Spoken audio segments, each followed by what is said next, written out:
नमस्कार दोस्तों, एक बार फिर से आप सभी का स्वागत है आपके अपने चैनल सीक्रेट ज्ञानी पर। दोस्तों, उम्मीद करता हूँ आप सभी स्वस्थ होंगे, मस्त होंगे, ज़िंदगी के मज़े ले रहे होंगे। हाँ, एक बार फिर से आप सभी को ज्ञानी की राम राम। दोस्तों, आज आपका मेडिकल है, यानी हम यूपीएसआई वालों के जप, तप, पूजा, पाठ, व्रत, उपवास सभी अच्छे बुरे कर्मों को मिलाकर आज ये दिन देखने को मिल गया है कि आपका मेडिकल होने जा रहा है।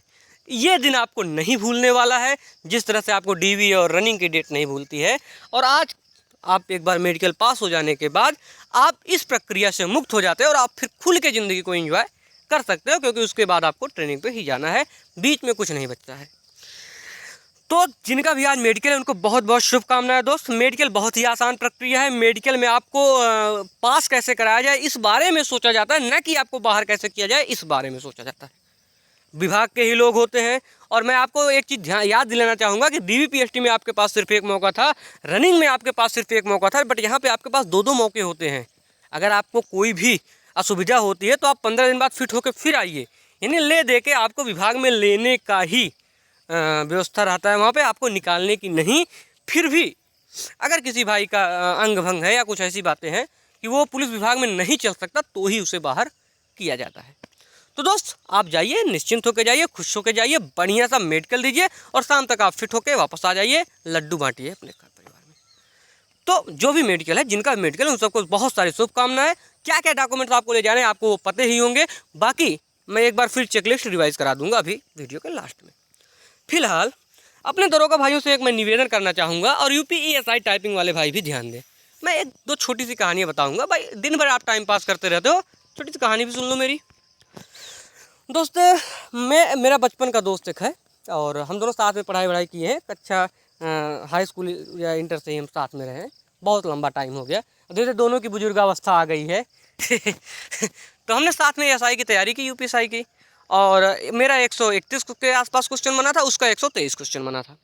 दोनों ने उसके बाद रनिंग वनिंग करना शुरू कर दिया। दोस्त, 14 अप्रैल को जब रिजल्ट आया, रात 11 बजे रिजल्ट आया था। मैं तो जग रहा था उस रात, और वो उसका पता नहीं, मैंने उसको फ़ोन किया, उसने फ़ोन नहीं उठाया। अगले दिन में मैंने फ़ोन किया, उसने नहीं उठाया। मैं शाम को उसके घर चला गया। उसकी हालत मैं बहुत खुशी से गया था उसे बताने के लिए, बट वहाँ की हालत देख के कुछ अलग ही माहौल बन गया। पता चला कि उसने सुबह से खाना नहीं खाया है और सिर्फ रो रहा है। मम्मी भी मिली मुझे, और उसकी मम्मी मुझे भी अपने बेटे की तरह मानती है। मम्मी की भी मैंने हालत देखी, वो भी बहुत दुखी थी। भाई, किसी का भी बच्चा रो रहा होगा तो माँ तो दुखी हो ही जाती है।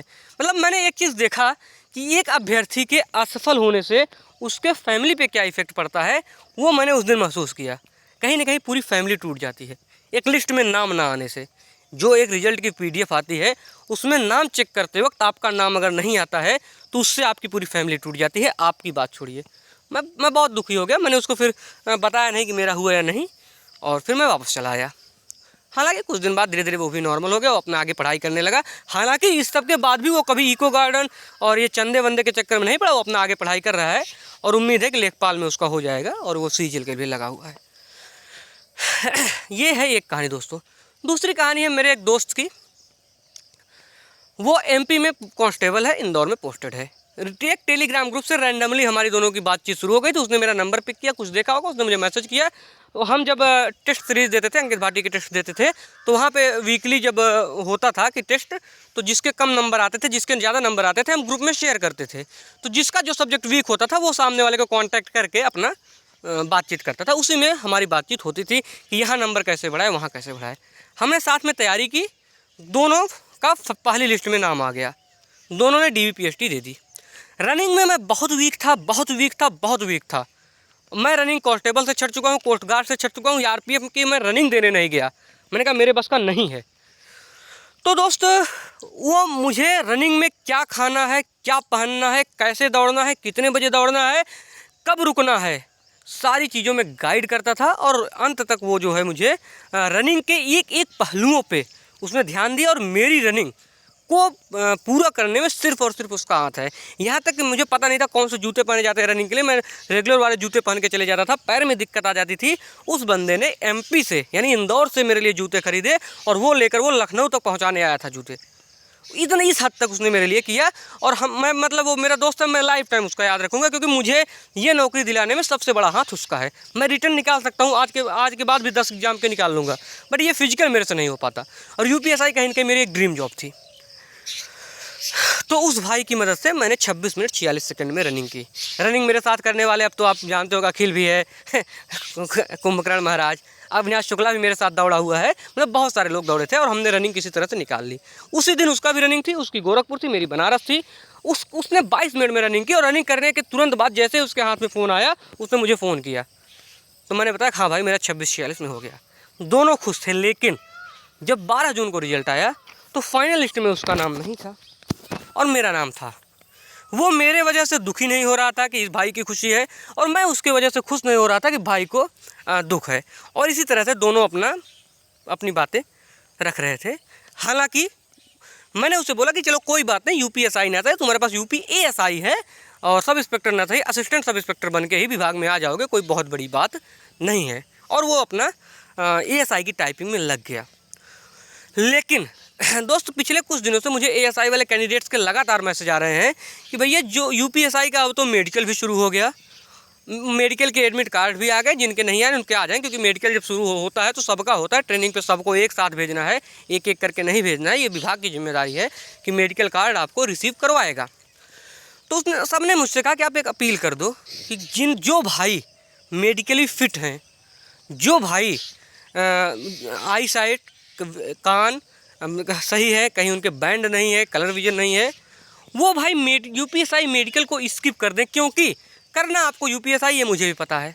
तो दोस्त आपके स्किप करने से एक परिवार टूटने से बच जाएगा, रोने से बच जाएगा, और मुझे लगता है कि मिठाइयाँ बटेंगी। जैसे एसएससी एमटीएस का परसों रिजल्ट आया है, आप में से बहुत सारे भाई सिलेक्ट हो गए, मैंने देखा ग्रुप में रिजल्ट, हमने बधाई भी दी, लेकिन वो मायने नहीं रखता, क्योंकि आप दरोगा ही ज्वाइन करोगे और आप दरोगा ही बनोगे। लेकिन अगर वही रिजल्ट में नाम आपके अलावा किसी बेरोजगार का रहा होता तो आज उसके घर मिठाइयाँ बट रही होती। तो दोस्त एक कहावत है, खग जाने खगही के भाषा, यानी पक्षी पक्षियों की ही भाषा समझते हैं, इसलिए जाके पैर न फटे बेवाई ते का जाने पीर पर आई, यानी जिसके पाँव में बेवाइयाँ नहीं फटी होती वो दूसरों की पीड़ा नहीं जानता। ऐसी तमाम सारी कहावतें हैं। लेकिन क्या विद्यार्थी विद्यार्थियों के दर्द को समझ रहा है? दोस्त विद्यार्थी को ही विद्यार्थियों का दर्द समझना पड़ेगा। हमारे सामने भी मजबूरी होती है, हमारे सामने भी जॉब अनसिक्योरिटी होती है कि हमारे पता नहीं मिलेगा या नहीं मिलेगा, इसलिए हम डालते रहते हैं फॉर्म, हम भी डालते हैं, सारे भी डालते हैं। लेकिन जब आपका मेडिकल होने जा रहा है और आप मेडिकली फ़िट हो, तो आज तक यूपीएसआई के इतिहास में मेडिकल होने के बाद कोई भी महीने भर घर नहीं बैठा है। 1 महीने में आप ट्रेनिंग पर होगे। उस वक्त में आप यूपीएसआई की टाइपिंग देकर मुझे लगता है किसी एक भाई को सिलेक्शन की लिस्ट से बाहर कर रहे हो। और ये थोड़ा सा हम चाहें तो ये करने से बच सकते हैं। दूसरी बात इसका ये है कि आप टाइपिंग देने बहुत दूर जाओगे, सबका सेंटर लगभग दूर ही है, इतनी लंबी यात्रा कर रहे हो, वहाँ से आ रहे हो, मेडिकल का समय है, अगर ईश्वर न करे कोई अनहोनी या दुर्घटना हो गई तो दोस्त आप अपने आप को कभी नहीं माफ़ कर पाओगे और आपकी जो ड्रीम जॉब है यूपीएसआई वो आपसे दूर चली जाएगी। इसलिए इसमें दोनों पक्षों का फ़ायदा है। मैं तो यही कहूँगा कि अगर आप अपने आप को मेडिकली फिट समझ रहे हो, इतनी समझ सब में है, तो फिर ठीक है, यूपीएसआई आप स्किप कर सकते हो। कल से यूपीएसआई की टाइपिंग है, आज से आपका मेडिकल शुरू है। तो मैं दोनों को शुभकामनाएं देता हूं, और मुझे जो कहना था मैं कह चुका। मैं तो इस बात पे भरोसा रखता हूँ। मेरा ये है कि मैं ये कह सकता हूँ, मैं उस हिसाब का खिलाड़ी हूँ कि मैं एक वार करके फिर देखता भी नहीं। मैं कुछ भी करता हूँ, मेरे में इतना कॉन्फिडेंस होता है, जैसे MS धोनी अगर उस पर 6 मार दिया बंदे ने तो वो रनिंग करने नहीं दौड़ता है, मैंने देखा हुआ है। तो मैं भैया वैसे हूँ कि मैंने अगर कर दिया, रनिंग जब मैं करने गया था, सारे मेरे 16 राउंड मारने थे हमें, कोई 17 मार रहा है, कोई 18 मार रहा है, मैंने एग्जैक्ट 16 मार के ही बैठ गया, क्योंकि मुझे पता है भाई कि 16 ही मारे हैं। मैं यूपीएसआई में जिस दिन मेरा फाइनल में नाम आ गया, उसके बाद मैंने सारे एग्ज़ाम्स छोड़ दिए। मैंने लेखपाल छोड़ दिया, मैंने फिर तो मैं देने ही नहीं गया, मैंने NTPC Tier 2 छोड़ दी, क्योंकि मुझे पता है मुझे जो चाहिए था वो मिल गया।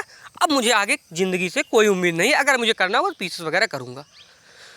तो आपसे भी उम्मीद करूँगा कि अगर आप चाहें तो एक परिवार रोने से बच सकता है, अगर आप चाहें तो एक परिवार में भी लड्डू बढ़ जाएंगे और अंत में विद्यार्थियों का दर्द विद्यार्थियों को ही समझना पड़ेगा।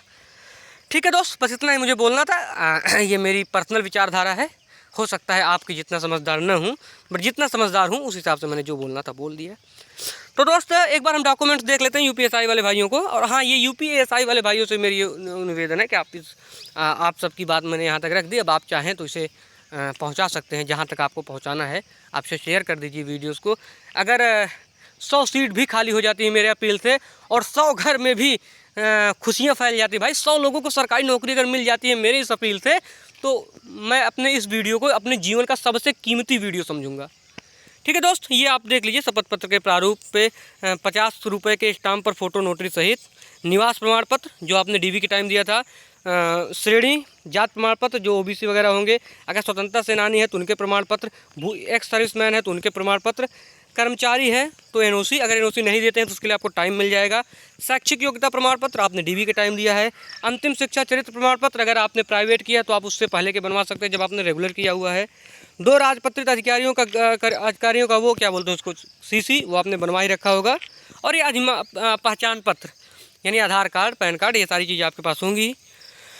अन्य अभिलेख जो फॉर्म भरते वक्त डीवी में संलग्न किए गए हों वो होंगे। और फोटो 20 ठो आप लेके जाइएगा। बाकी अधिमानी अर्हताएँ हैं, इनको आपको जो भी है आप लेके जा सकते हो। तो ये सारी चीज़ें दोस्त, बाकी वीडियो देखने के लिए आपका धन्यवाद। आपका दिन शुभ हो। मेडिकल वालों को भी शुभकामनाएं, टाइपिंग वालों को भी शुभकामनाएं। जो हमें बोलना था बोल दिया। जय हिंद।